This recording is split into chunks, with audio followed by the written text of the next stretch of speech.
economics, it's an art. It's not really a science. Governments have to take care of not just GDP, but also have to balance it with a healthy current account deficit so that a government does not go in debt. Economics, in many cases, is equivalent to empires. At a net layman level, if a current account deficit goes really very high, that means that the government is making high expenditure than what they're earning, and their source of income, one of the ways could be taxes. Or the inflation doesn't just really go up the roof, then otherwise politicians would just stress a lot because they have to come back in power, and who in their good mind will put them back in power if the bottom of the pyramid cannot just afford Roti, Kapda or Makaan. So what really happened is, with the recessionary outlook that's taking place with the advanced economies, money has started pumping back in India in the form of investment.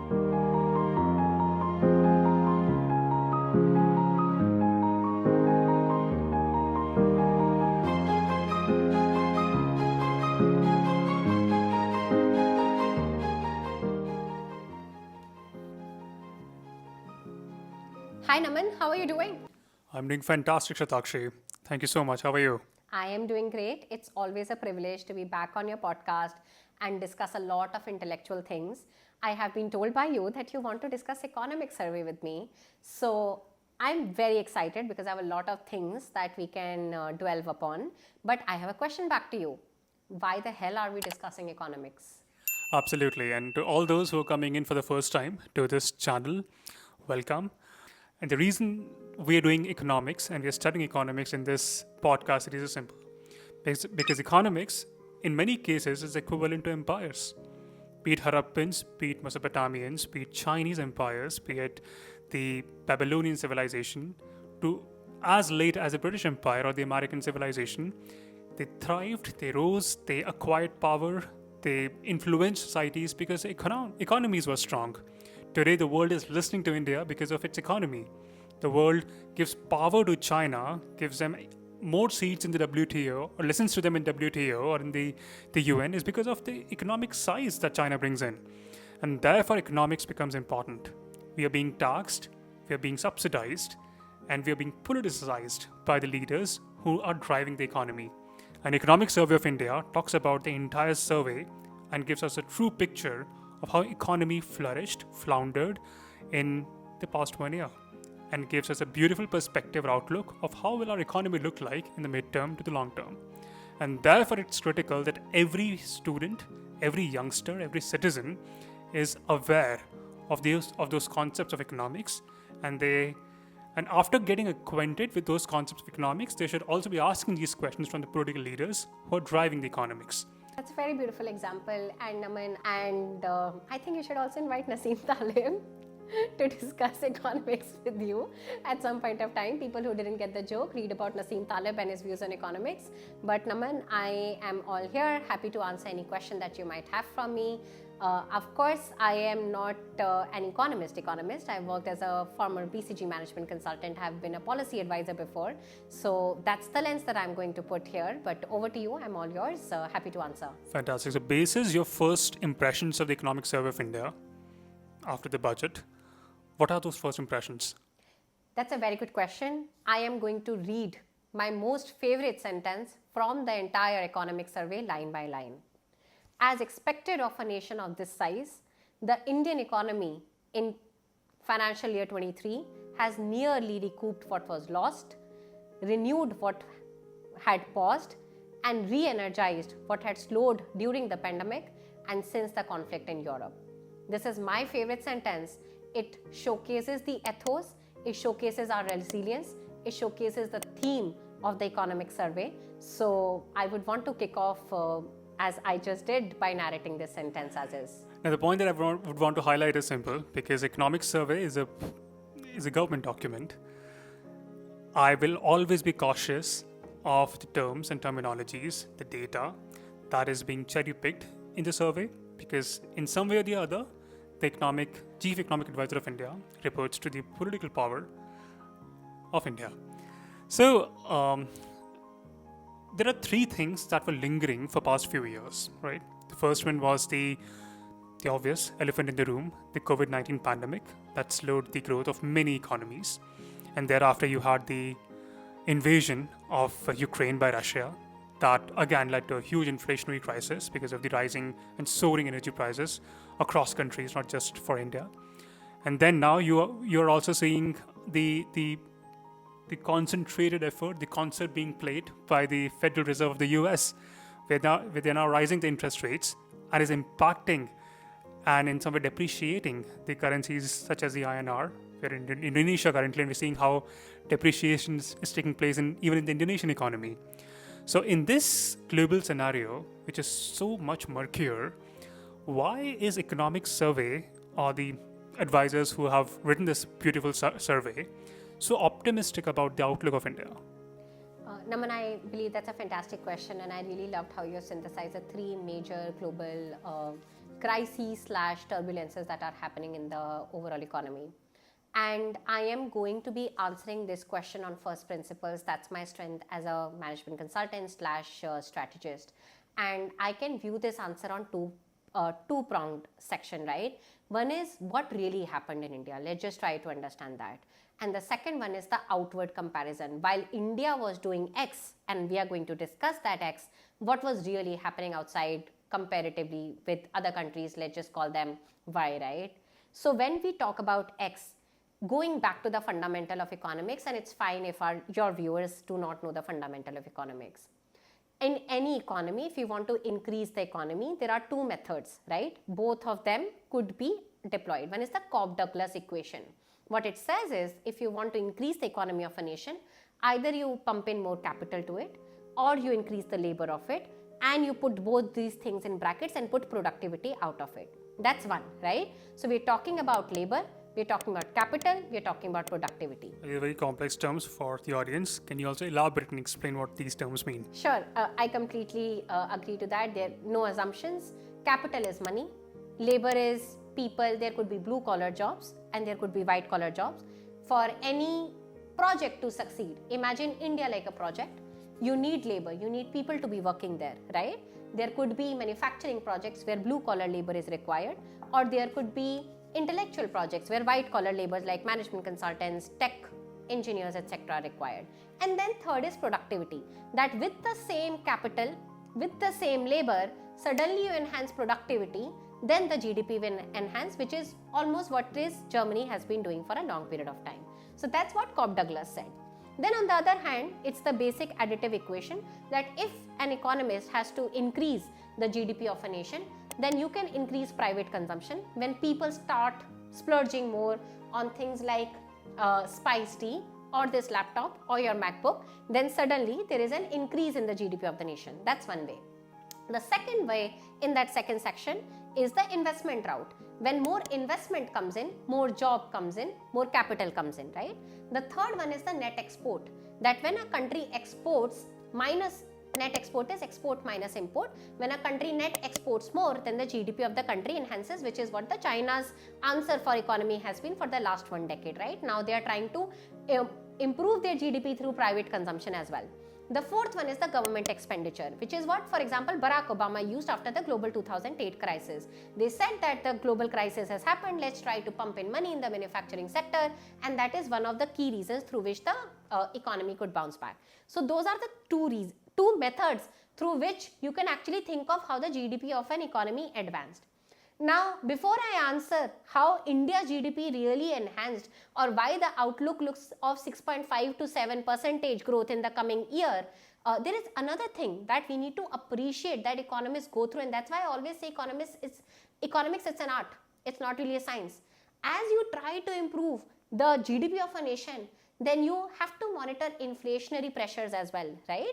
Because there could be rising cost of goods and services as well. Now you may ask us that why is that bad, and I'm really going to the fundamentals of economics, right? Because you might be able to afford, let's say a house or your pulses or your television. Television is not a commodity, it's a luxury good. But think of the people at the bottom of the pyramid, right? They would not like the rising cost of food and services that they need to actually live their life on a bare minimum level. So as an economist, you have to be always mindful, are you actually taking measures or introducing policies that are enhancing GDP but are also enhancing inflation? And that's fine, but there are upper limits to that. And then there are current account deficits as well, which is that how much money does the government take in versus government takes out as an expenditure level. It's another typically negative, that's why it's deficit. Governments have to take care of not just GDP, but also have to balance it with a healthy current account deficit so that a government does not go in debt. At a net layman level, if a current account deficit goes really very high, that means that the government is making high expenditure than what they are earning, and their source of income, one of the ways could be taxes, or the inflation doesn't just really go up the roof, then otherwise politicians would just stress a lot because they have to come back in power, and who in their good mind will put them back in power if the bottom of the pyramid cannot just afford Roti, Kapda or Makaan. That's the basic of whatever answer I am going to give. Now, under this underlying principle of economics, India got two things really right. One is that the private consumption bounced back really back in a beautiful fashion, and as per the economic survey, they are calling it also the pent-up demand. People were earning, people were still at home, they were taking the salaries. Of course, the unemployment rate could have risen as well, but there was just a lot of people who really couldn't go back to hotels or restaurants or buy electronics, so on and so forth. So that is one of the primary reason why India bounced back a lot when it comes to the overall GDP, right? And that's why the future also looks very hopeful with 6.5 to 7% of growth. But the question is, there are other components in the entire chain, right? The consumption, investment, government expenditure, export. Other aspects were lowering down just because of consumption. So, after you. Sure. So, we have talked about consumption.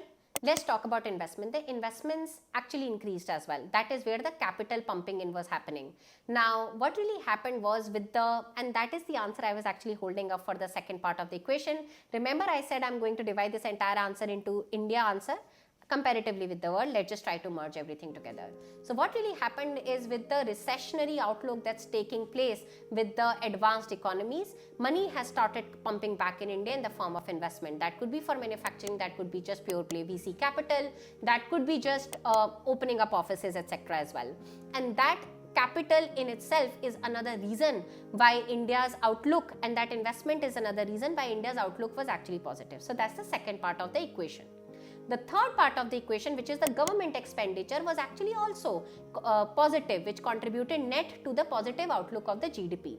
Now, the government actually made investment around a lot of ecosystems, around labor, around skill development, around manufacturing, so on and so forth. Though there are theoretical arguments in the world of economics that government expenditure has relatively less correlation with the GDP of a nation. Yet, net it helped. However, the fourth parameter, which is net exports, because of countries turning inwards, because of recessionary outlook with the rest of the world, it has been said in the economic survey that the net exports plateaued. They are not saying it went down, which is something that we can note as well. But they are clearly saying that it did not go up. Now, if I were to take a double click, and I think I'm literally behaving like a management consultant, think of the problem on two equations, Cobb-Douglas equation and the second equation of consumption, of investment, net exports and government expenditure. I'm on the second equation. We are saying that the consumption went up. We are saying that the investment go up. We are saying that the government expenditure positively net contributed to the GDP, and the net export was just plateaued, right? And then you may ask, Shatakshi, what kind of investment activities really contributed to the net enhancement of GDP? So if you further divide it into two parts, manufacturing and services. Within manufacturing, we saw certain sectors such as cement and steel, overall activity going up. And similarly, if you look at the services sector, then there also the overall activity went up. But, a huge but.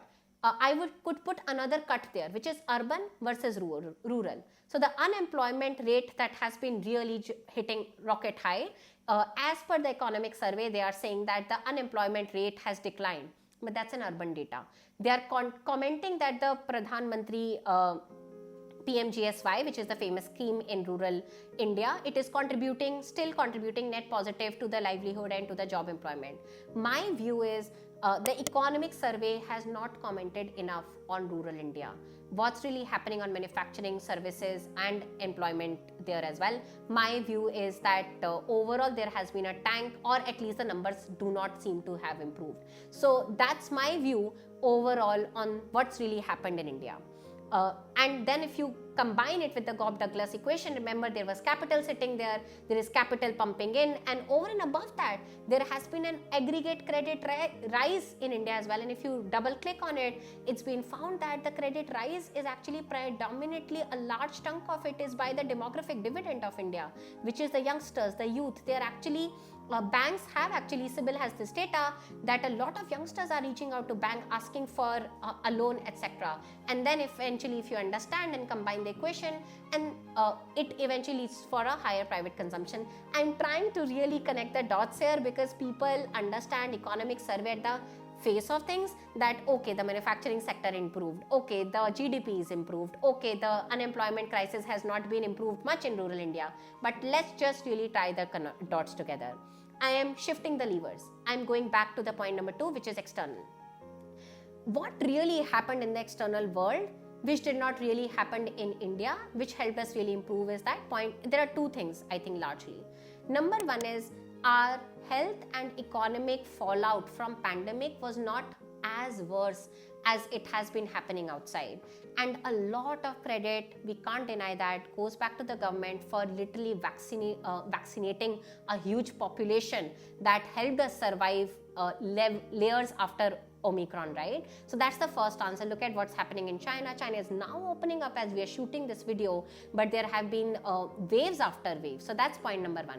Point number 2, because of what has been happening with US and China with the Fed raise, right? And of course the Ukraine-Russia crisis, there is a recessionary tendencies that are taking place in the advanced economies, making the investors move their money instead of advanced economies to India, which is where the story of capital flow in India and the investment rising as well has been coming in. So that's my larger 2-sectional answer.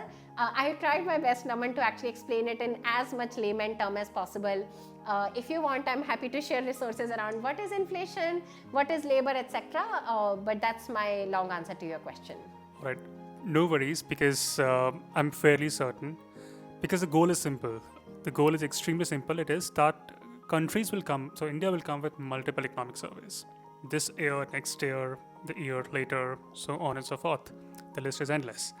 My goal is that the viewers of this channel should be well equipped with the concepts and terminologies so that they can quickly analyze whenever the new survey is out. They should not be relying on random videos from there on. And from this perspective, I hope the viewers will learn how economics shape countries, shape geographies, and even their families. Because at the end of the day, the recession that we're seeing, to tech layoffs that we're witnessing, to how things are evolving in the segment of healthcare, everything in some way or the other is related to how economies are thriving and growing. Thank you, Shadakshi, for taking all the time. And yeah, all the best. Thank you so much. I would just have one last thing to say. Economics is just not enough.